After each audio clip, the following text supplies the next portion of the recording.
All right. Good afternoon, everyone, and welcome to our weekly webinar. Hope everyone is doing well. Thank you for joining us today when, at least in Kansas City, the sun is out. It's a beautiful day, and I hear there might be a bit of basketball happening. So it's really special that you chose to spend your time with us, and I am completely biased. But I always think the weekly webinar is a great way to spend a Thursday afternoon. And I'm glad to see that so many of you agree. For anybody that's watching this later, we are recording, of course, so glad you chose to watch if that's what you're doing later. With that being said, looks like everybody is muted. Thank you. You're welcome to have your camera on or off as you choose. Use the closed captioning button at the bottom of this screen if you'd like to have that as we have our program today. And I believe those are all of the announcements for now. So let's get to the good part. Any of you who are subscribers to our weekly My Alliance for Brain Health newsletter that comes out on Mondays know that we put every week a brain booster that's meant to challenge you a little bit, help you learn something, keep your brain functioning. And so I get lots of feedback on how useful you find those. And so I feel like it is just the perfect way to have a brain booster sort of live and in public with David Byer. So David is our speaker for today. I'm going to tell you a bit about him. David grew up in Kansas City, Missouri, and is a graduate of Bishop Hogan High School. He earned a bachelor's degree in physics from Rockhurst University and Master of Education from the University of Missouri, Kansas City, and a PhD in applied physics from Stanford University. So talking about brain booster, it sounds like David's been boosting his brain throughout his educational life, and we are so lucky to have him today. As of December 31st, 2017, David is a retired NASA astrophysicist. Can you believe your luck? Okay, that you get to be in his presence today and hear some conversation from him about brain boosting and brain games. David worked at the Johnson Space Center in Houston, Texas, training astronauts. And on the Human Mission to Mars project, David has also taught in the Kansas City, Missouri and Lee's Summit, Missouri school districts and at the Barstow School. Since he's retired, David has been working jigsaw puzzles, writing, cooking, gardening, swimming in his backyard pool, playing cards with friends, and teaching classes at UMKC's Spark Center at Turning Point, which is a University of Kansas Health Systems program, and a few other organizations, including today's weekly webinar. David also enjoys yoga, meditation, and BritBox. And maybe my favorite part, it's all my favorite part, he is actively engaged in the LEAP program here at KU, as well as My Alliance. And I twisted his arm. No, I didn't have to. He readily agreed to be our presenter for today. So with that, David, I'm going to turn it over to you for brain games. And David has already told me this will have some interactive piece. So I'm super excited about that. And I think everybody is on mute now. If you're not, take a moment to make sure that you are so that we can hear from David. David, all yours. Thank you. Thank you very much, Kelly. Welcome, everyone. Thank you, Kelly. I teach brain games classes like once a month, and they are 90 minutes long. So this is a shortened version, and I will, without further ado, I'm going to go ahead and begin our brain games. There will be times when we will have some audience participation, and when we do, please feel free to somehow jump in.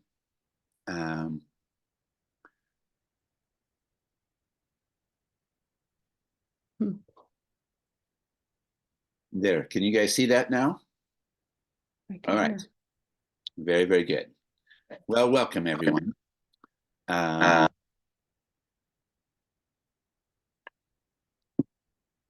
uh, I have some my own personal guides to staying healthy and being healthy. I'm not a doctor. Well, I am a doctor, but I'm a doctor of physics. Uh, but one thing that I find very, very important, along with everything else that we learn at through the LEAP program and my alliance, is to make sure to laugh every day, or at least smile.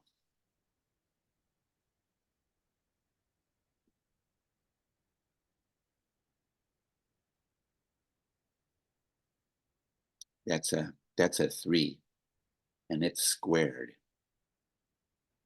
And then there's a 3, and it's cubed. All right. So now you're going to try some little exercises. You're going to put both hands out in front of yourself, and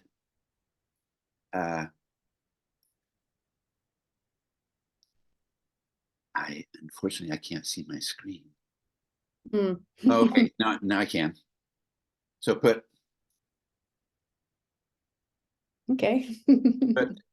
well, I got to move it down. 5 fingers on one hand and one on the other, and then switch back and forth as quickly as you can.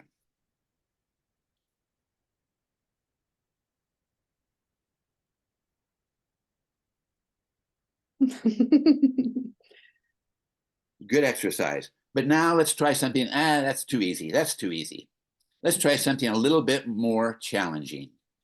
I want you to make an okay sign with one and a peace sign with the other. And now go ahead and switch those back and forth as quickly as you can. I can do that better. Well, good. Whoops.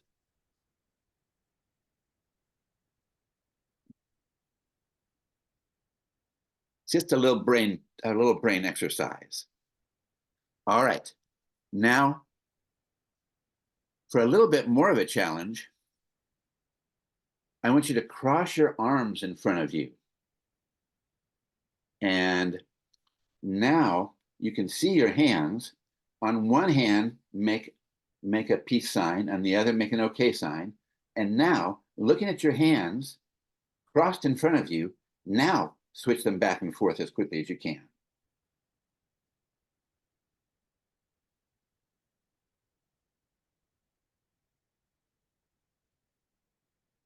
You've got a little bit of a visual challenge here, because you're that one's easier, actually. really, it's easier to have them crossed. Wow. Well, that's great. It is. Great. All right. All right. Now, I'm going to need a participant from the audience. So one participant, somebody jump off. Say, here I am.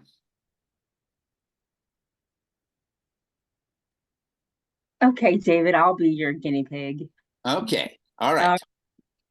All right. Now, I want you to choose one number on this card. On card number 1? Yes, don't tell me what it is. Okay, I will not. All right. Now, is that number on card number 2? Yes. Very good. Is it on card number 3? No. Oh. Is it on card number 4? It is. Ah. Is it on card number 5? Not there. How about card number 6? Not there either. Really? Really? So is your number 49? Yes, how did you do that? I don't know. I don't know. The next age. I picked it so I could remember it.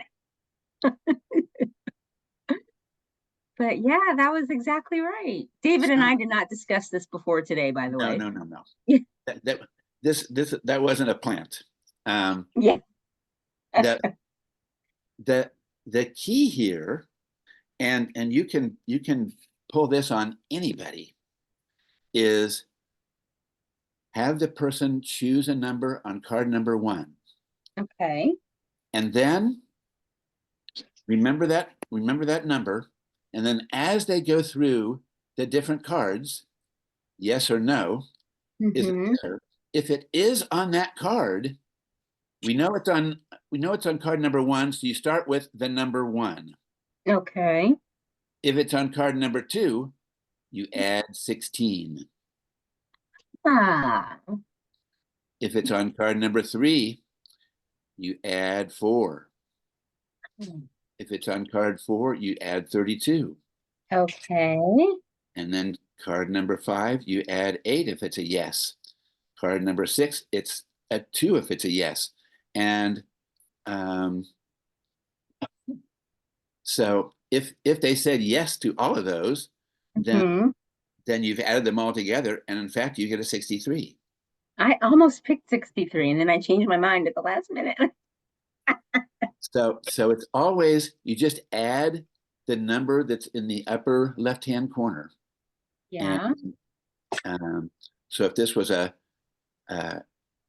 yes and a no and a yes and a no and a yes and a no, they've only got one. That's Okay. the only card that number 1 appears on. That's something else. There is. Okay. So yes, it's good to practice your math skills too, right? Yes. Yeah. I love it. Okay. Okay. We go on to one of my favorite movies.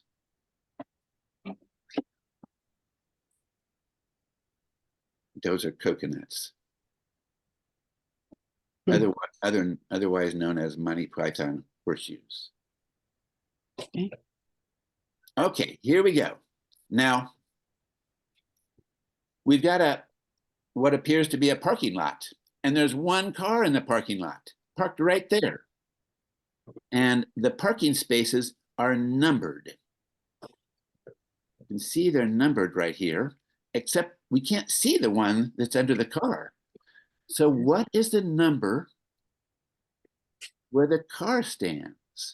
What is that number? Anybody have a guess? I think it'd be 78. 78. Very good. Anybody else have a guess?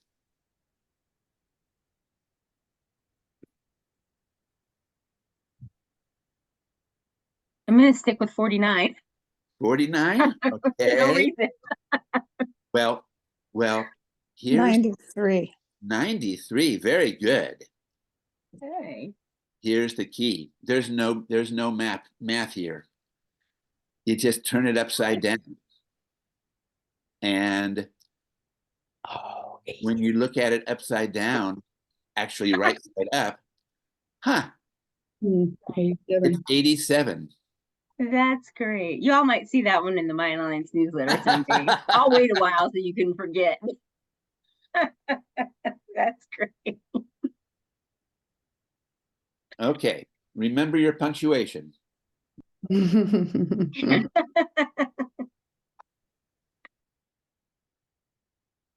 Now, this is a kind of a fun thing to do.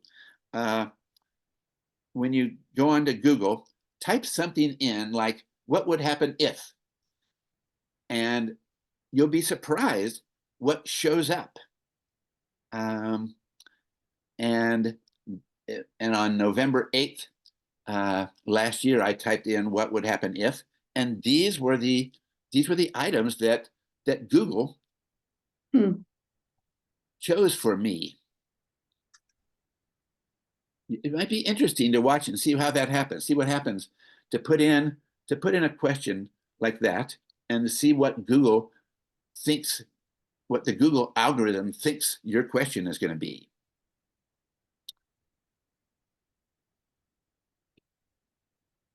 And here's a very rare photograph. I don't don't know if you can tell, but there's Schrödinger's cat in the reflection.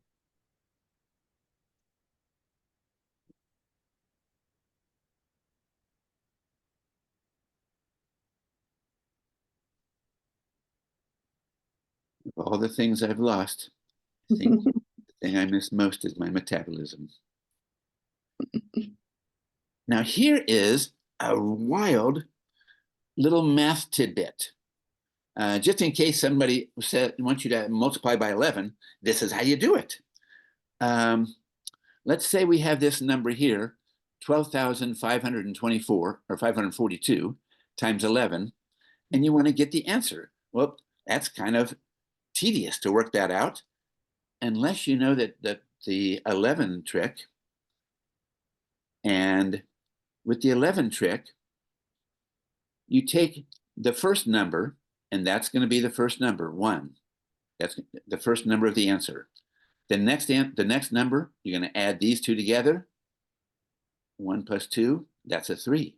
Then you're going to add these two together, 5 and 2, that's a 7. You're going to add these two together, it's a 9. You're going to add these two together, it's a 7.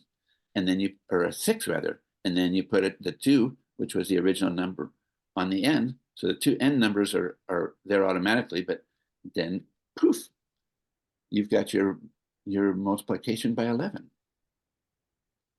I don't know if that's useful, but it's interesting. All right, now here's another little exercise. Right there, we have the months of the year written down. I even wrote them in order for you, as far as I can remember them. And the task is for someone to open up their mic and recite them in alphabetical order. It's going to be easier because you've got them written there. Does anybody want to jump forward and try that? Okay.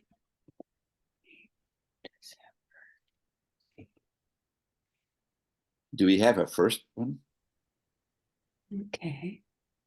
Well, April, Very good. December, Almost. April A.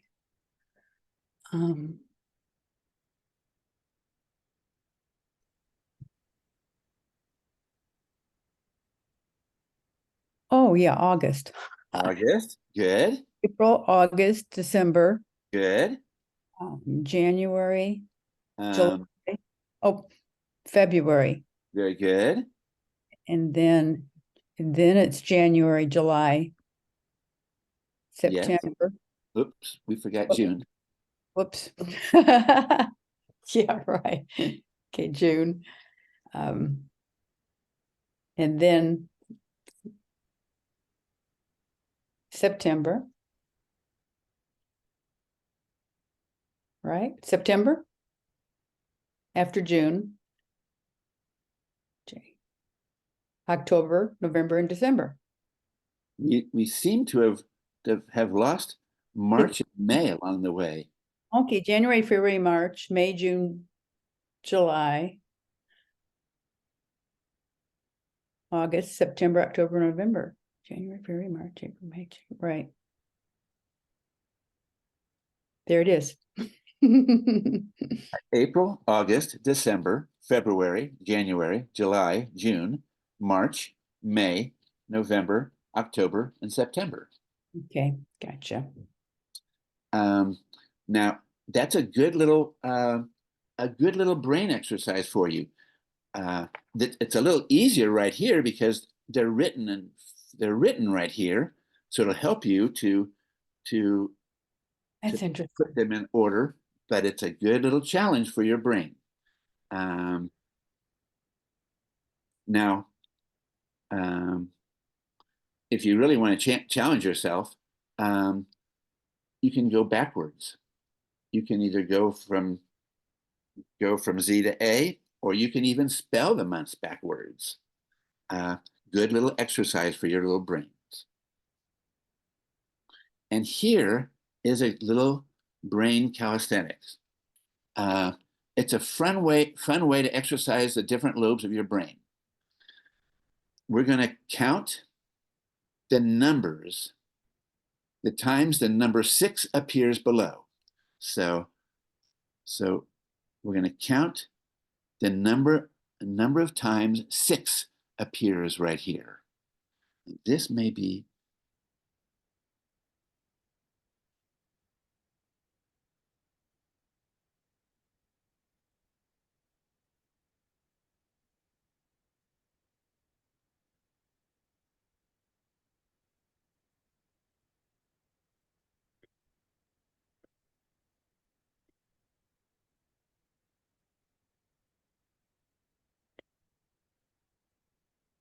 I get 30, but I might have missed one.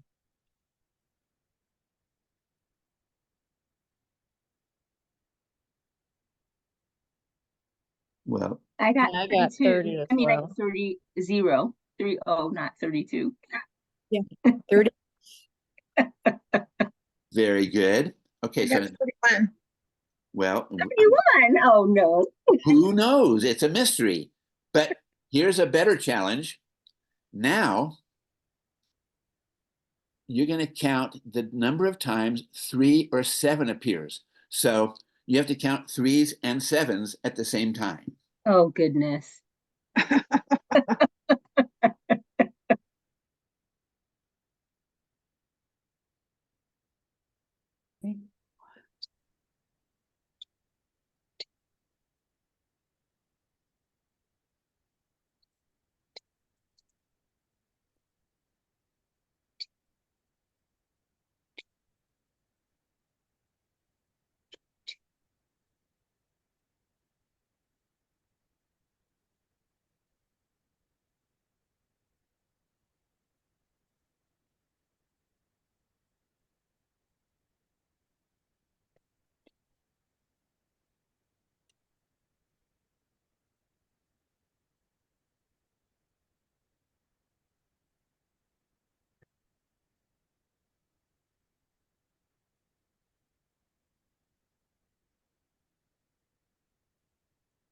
David, Elaine in the chat is asking if we can write it on paper.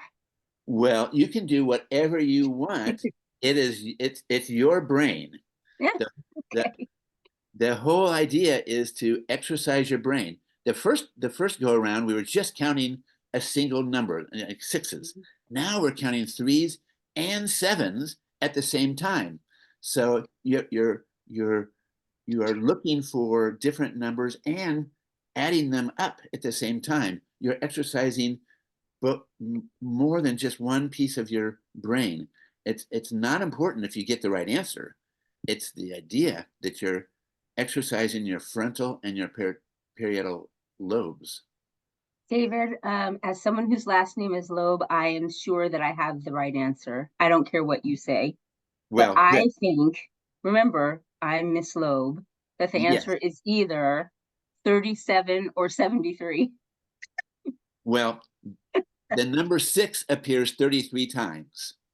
Oh, I'm wrong on all of them.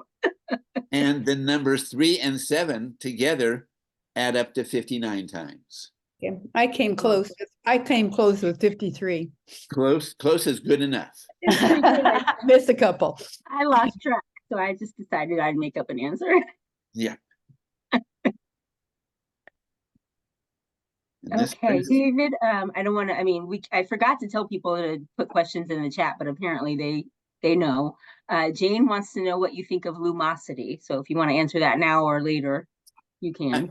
It's a good little brain exercise game on the computer, but it costs money.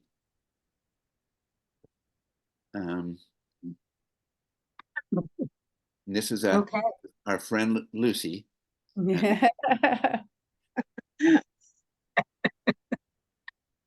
All right, so Jane, I hope you heard David's answer, and that is that Luminosity is okay. You have to pay money, and I will make a shameless plug that you don't have to pay money for the My Alliance Brain Booster. That's right. So, I mean, keep that in mind. Yes. So And there- Rosa in the chat says, how about something that doesn't cost money? So that's my answer. that's My right. alliance. And they and De there's nada, and there's Rosa. and the My Alliance has questions going back for 2 or 3 years every month. So there's lots of them in there that you can exercise your brain. Now this one, you have to really think about this to see how this works. See how these numbers really go together. 1 plus 4 is 5. And then the next one is 2 plus 5 is 12. 3 plus 6 is 21. What in the world? Yeah, I don't get it. Hmm. In case you were wondering, 8 plus 11 is 17. Is Why? Because these are just red herrings up here.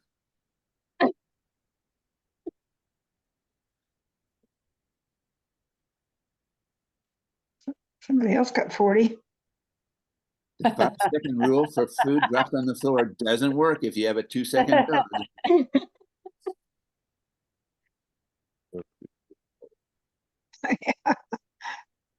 wow. And being an astrophysicist, this is just a little perspective here. This would be my favorite star, the sun. And then there we are. Wow. Yes, a little perspective. Definitely. Okay. Now, this is a real quick little numbers game. You're gonna need a calculator or a telephone, which will double for a calculator. And you're gonna choose, or you can use an abacus. You're gonna use a number. You're gonna choose a number, a 3-digit number, any 3-digit number, and write it down. We're gonna call it ABC. We'll call it I'm going to call it 537. You can call it whatever you want. Now, enter them twice into your calculator. So if it's 537, it would be 537, 537. Okay? Everybody's got? Yeah. Right. Yep. Now, you're going to divide that number, whatever you have, 537, 537, divide it by 13. There's going to be no remainder. Correct.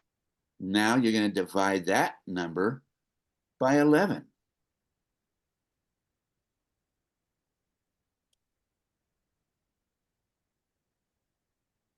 And finally, you're going to divide that number by 7. And what do you get? Your original number. Okay. Explanation, please. Well, the key is that the 3 numbers we divided, 7, 11, and 13, are all prime numbers. Okay. And the next significant thing is that 7 times 11 times 13 equals 1001. And the next piece that's important is ABC, ABC, your 6 digits, divided by 1001 is ABC. That's incredible.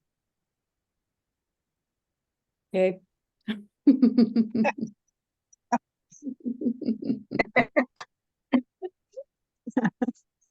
I'd get some of that mental floss for sure. Yes.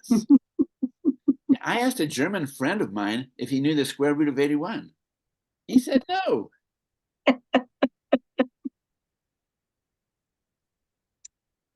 I see what you did there. And What this, is the answer? pardon me? This is a picture of the sky. This is called an analemma. And it's a picture of a composite of the same piece of sky at the same time at the same place every day for a year. And when you put those images together, this is what you get. It's amazing.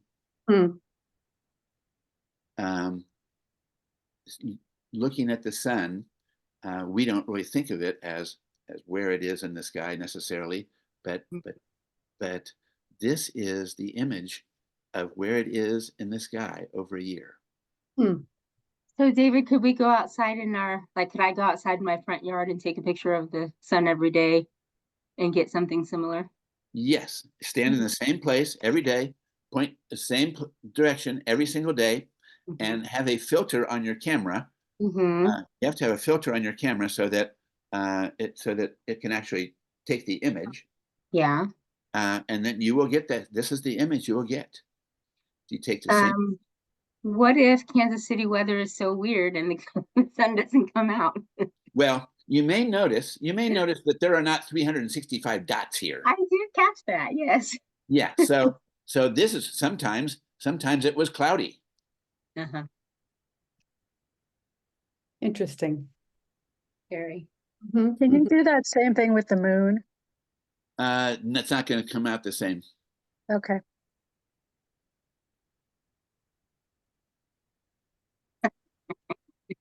And this was before the Iron Age. Mhm.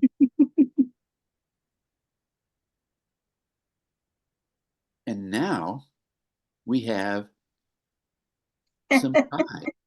We have pie a la mean, pie a la median, and pie a la mode.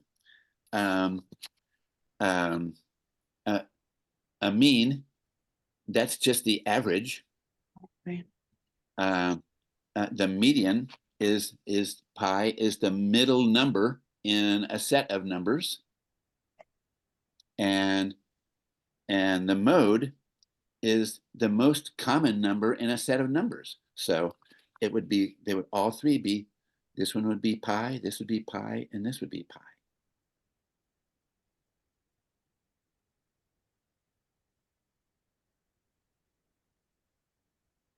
And this is a light bulb that was turned on in 1901, and it has been burning ever since.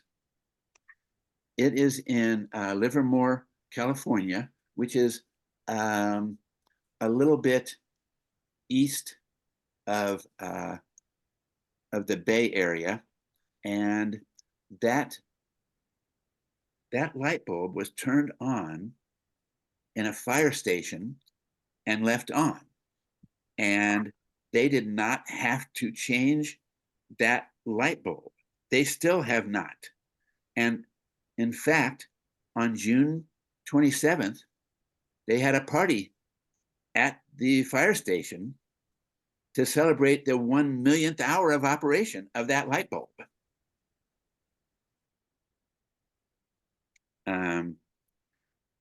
Why hasn't it burned out? Consistency? It's just one of those things, or planned obsolescence?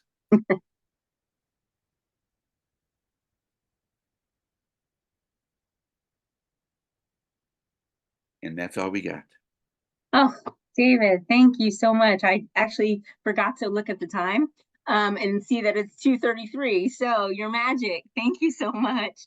And you've got a lot of thanks in the chat. There is one question, if you don't mind, David, No problem. in the chat from Marcia, who says, what do you think of word search games on the phone or match 3 games?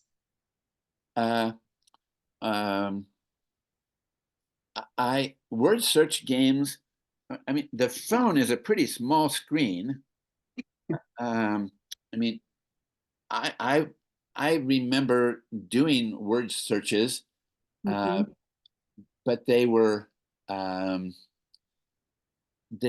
paper, and I liked them.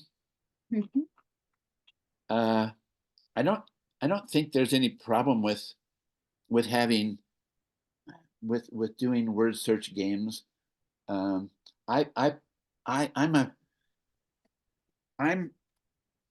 an old-fashioned person. This is my calendar. Oh, wow. I actually keep a physical calendar and write things on it. And like today, I have this KU Alliance meeting at 2 o'clock. And it's so important. Everyone should have that. Yes. So important that I even highlighted it in yellow. So I like to have things, tactile things, personally. That's just the way my own little brain works. Love it. What was the other question was? It looks like match 3 games, and also Renee and I, for that matter, would love to know if you think Wordle and the other games in the New York Times, like Connections, I do that one every day, and Wordle, and there's a bunch of them. Are those kinds of things pretty good for brain health? Well, they keep your brain active. It different kinds of different kinds of games activate different pieces of your brain.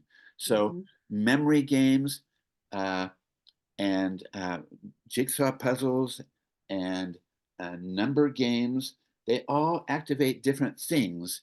And so just do Ken, and that's the only thing you do.